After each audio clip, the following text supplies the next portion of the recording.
Hey everyone, and welcome back for another deep dive. Today we are going to be talking about a topic that's been coming up a lot in our listener questions, Yeah. which is why autistic girls are often underdiagnosed or misdiagnosed. Right. It seems like there's this assumption that autism is like a boy thing, Hmm. and we've gotten a ton of requests to go deeper into this, so we are going to be taking a deep dive into an excerpt from a talk by Dr. Jaime Hoerricks. Okay. And they really go beyond the surface level on this one. Yeah, they do. It's not just about girls being better at hiding their autism. We're going to be looking at how societal expectations, Right. historical biases, and even things like capitalism play a role in this. It's really fascinating how Dr. Hoerricks kind of lays it all out, the complexity of it all. Yeah. They start by talking about this meme that's been floating around online. I think I've seen this. The one that tries to explain why girls are underdiagnosed? Yeah. On the surface, it seems harmless enough, Right. but it actually reinvigorates some pretty problematic ideas.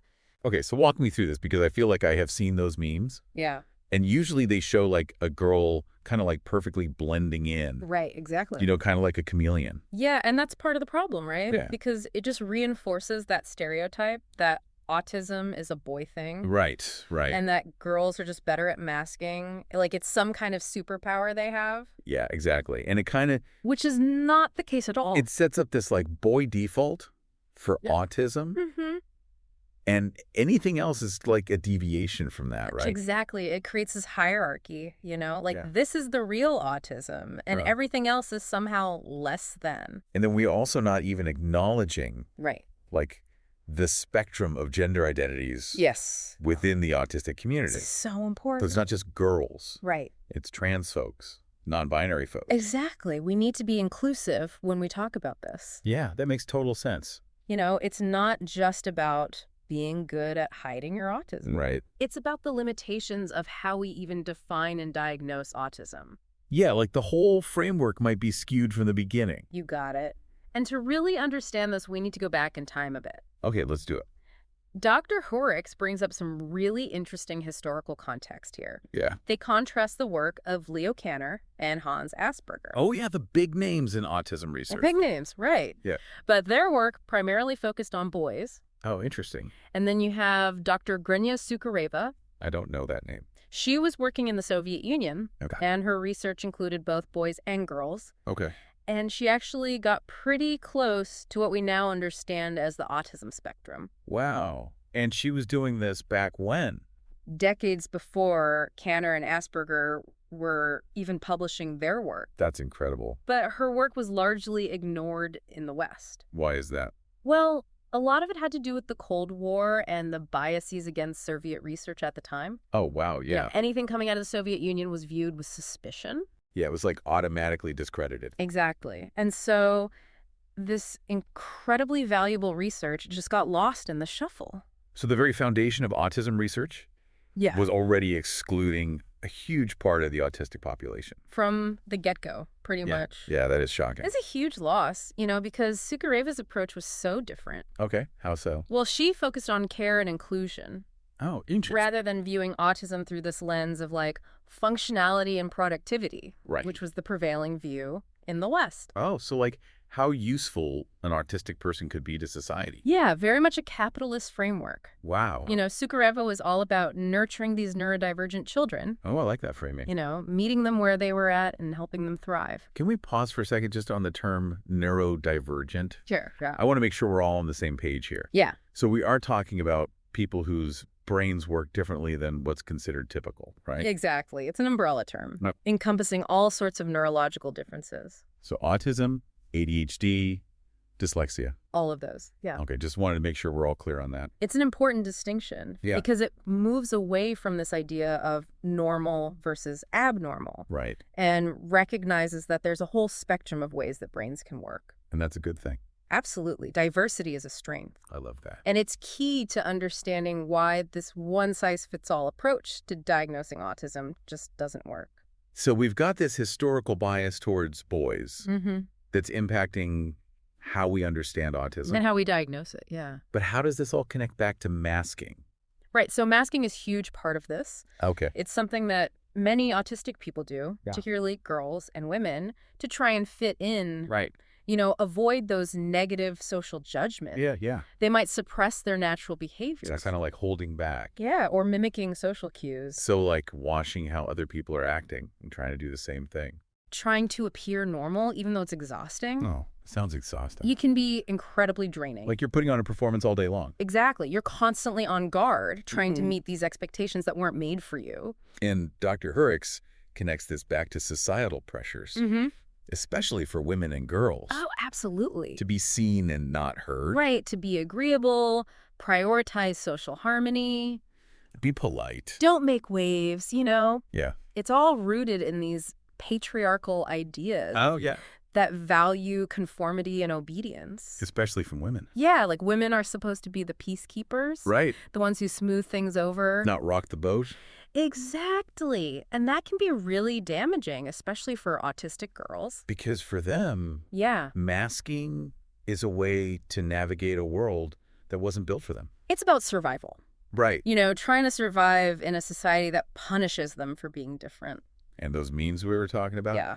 They almost trivialize that experience. They do. It makes it seem like it's just like a quirk. Yeah, like it's a choice or a personality trait. Yeah. When it's really a response to a system that's forcing them to suppress who they are. And that's not okay. Not at all. And if we're not even understanding masking, Right. it's no wonder that so many autistic girls are being missed. They're just flying under the radar. Yeah. Because we're not even looking for the right things. Okay, we need to take a break here. Yeah. But when we come back, we are going to keep digging into this Sounds good. because there's so much more to uncover. Okay, we are back and ready to dive back in. Yeah, let's get into it. My brain's still buzzing from all that stuff about the history of autism research, It's pretty wild when you start digging into it. Yeah, and how those early biases are still affecting things today. That's the thing about biases, right? They can be really hard to shake. And how we view autistic girls and women. It's like we're stuck in this outdated framework. And I keep thinking about that whole masking thing we talked about. Oh yeah, masking is huge. It's like they're being forced to contort themselves to fit into a world that wasn't made for them. And it takes a toll, a huge toll. And before we get too far, I do want to pick up on something we were just starting to touch on. Okay, what's that? The whole intersection of autism and gender diversity. Oh yeah, that's a really crucial piece of this whole conversation. It feels like it's a huge part of understanding the underdiagnosis of autistic girls. It's not just about girls, right? It's about anyone whose gender identity doesn't fit neatly into that male box. Exactly. So trans folks, non-binary folks, all those whose gender doesn't align with what they were assigned at birth. Absolutely. And I'll be honest, I need some education here because I don't know a lot about this. Well, that's okay. It's an area where a lot of folks need more information. Yeah, and I feel like we need to be talking about it more. Definitely. Especially since research suggests there's significant overlap between autism and being trans or gender diverse. Wow, that's really interesting. Like way more autistic people identify as trans or gender diverse compared to the general population. Okay, so that's not just a coincidence. Yeah, it seems unlikely, yeah. There's got to be something more going on there. Researchers are still trying to figure out all the reasons why. Like, is there something biological?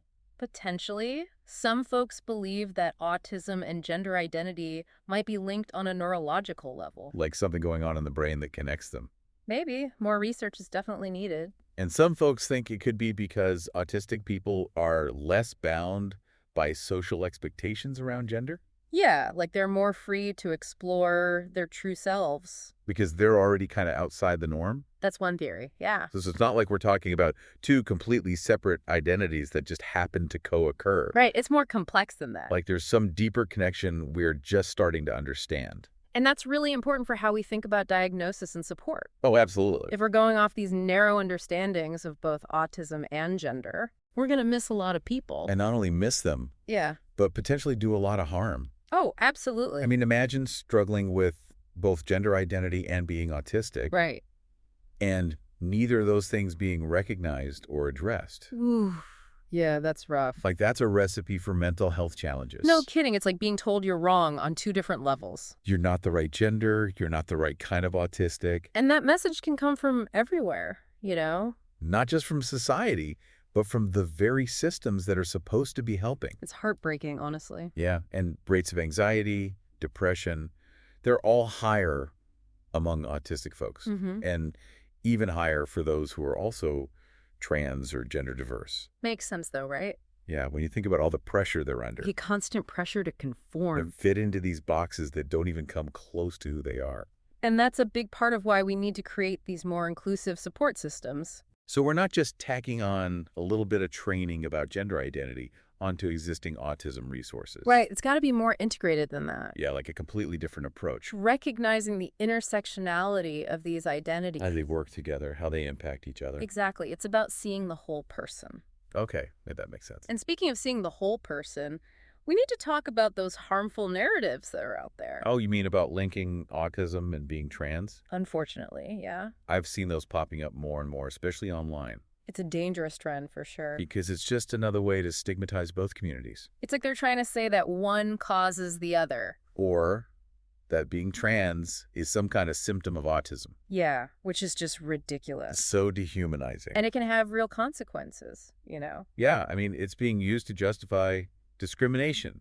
And even violence. It's scary stuff. We need to call out these harmful narratives whenever we see them. And make sure we are affirming the lived experiences of autistic people. Especially those who are trans or gender diverse. Yeah, because they're often the ones being targeted by this kind of rhetoric. It's all about power and control, you know? Yeah, like trying to silence voices that are already marginalized. Exactly. And we can't let that happen. So what can we do? Like, how do we counter those narratives? Well, I think it starts with listening to autistic people themselves. Oh, absolutely. Especially those who are trans or gender diverse. Giving them a platform to share their stories. And believing them. Yeah. Trusting that they are the experts on their own lives. It's not about us trying to speak for them. Right. It's about creating space for them to speak for themselves. And amplifying their voices. So more people can hear what they have to say. Okay, that feels really important. It is. And it's a powerful way to push back against those harmful narratives. So we need to be seeking out those voices. Yeah. Reading their work. Following them on social media. Supporting their organization. And when we hear those voices, yeah, it's not enough to just listen passively. we need to engage with what they're saying. Try to understand their experiences. And use our own platforms to amplify their messages. Because this is not just about raising awareness. It's about taking action. Right. Like, how do we translate this knowledge into real change? That's the big question, right? Yeah, where do we go from here? Okay, so we've talked a lot about the problems, you know. Yeah, we've covered a lot of ground. The history with DIME, the biases, the pressure to mask, the way capitalism plays into all of this. It's a lot to take in. But now I want to talk about solutions. Okay, yeah, let's shift gears a bit. Because awareness is great, but it's not enough, right? Right. We need to move beyond awareness and into action. So knowing what we know now, what can we actually do to create a more inclusive and equitable world for autistic people? Well, I think it starts with recognizing that we all have a role to play in this. Okay, I like that. It's not just on autistic people to advocate for themselves. Right, we all need to be involved in this. Exactly. It's about challenging those biases. Yeah, those deeply ingrained biases. So both within ourselves and in the world around us. So like when we catch ourselves making assumptions or using language that reinforces stereotypes. Right, like saying someone suffers from autism Oh, yeah. instead of simply saying is autistic. Because autism is part of who they are. Exactly. It's not something to be cured of. It's about shifting from that deficit-based view to one that recognizes neurodiversity as a valuable thing. Yes. We need to celebrate those unique strengths and contributions. Instead of focusing on what people might struggle with. It's about seeing the whole person. And that shift needs to happen everywhere, right? Everywhere. Schools, workplaces, healthcare systems. Even in our everyday interactions with people. Absolutely. Every interaction matters. Okay, so we talked about research, especially research led by autistic people themselves. But beyond that, what can listeners do? Like, are there concrete actions we can take to support this shift towards greater understanding and acceptance? There are tons of things you can do. Okay, give me some examples. One thing is supporting organizations that are doing great work in this area. So, like donating to research initiatives. Yeah, or volunteering your time. Or even just spreading awareness within our own networks. Exactly. Even sharing an article on social media can make a difference. Because we're not going to change these deeply ingrained biases overnight. Right. It's going to take time and effort. But every action, no matter how small, can contribute to that larger shift. It's like a ripple effect. Exactly. Okay, and along with those outward actions, There's also the work we need to do on ourselves. Oh, absolutely. Self-reflection is key. Because we all have biases. Yeah, whether we're aware of them or not. So we need to examine our own beliefs. Ask ourselves where those beliefs came from. Are they based on facts or stereotypes? And how are those beliefs impacting how we interact with autistic people? That's deep. It is. But it's important work. Yeah, if we want to be genuine allies and advocates. It's an ongoing process, for sure. And it brings us back to something we talked about earlier. What's that? The need to listen to and center the voices of autistic people. Especially those from marginalized groups. Because they are the experts on their own experiences. And their insights are crucial in guiding our efforts. So it's not just about us trying to figure this out on our own. Right, we need to be learning from them. So what does that look like in practice?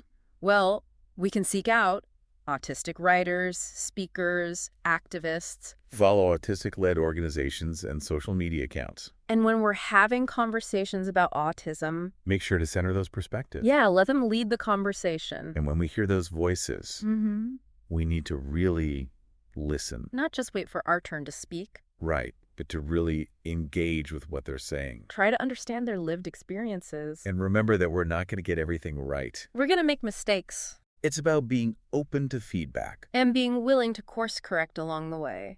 So it's not about being perfect allies. Right. It's about being committed to this process of learning and unlearning. And constantly striving to do better. Okay, I love that. It's a journey, not a destination. Well said.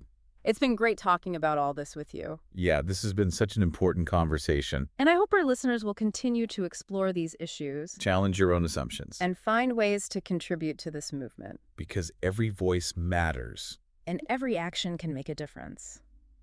Thanks for joining us, everyone.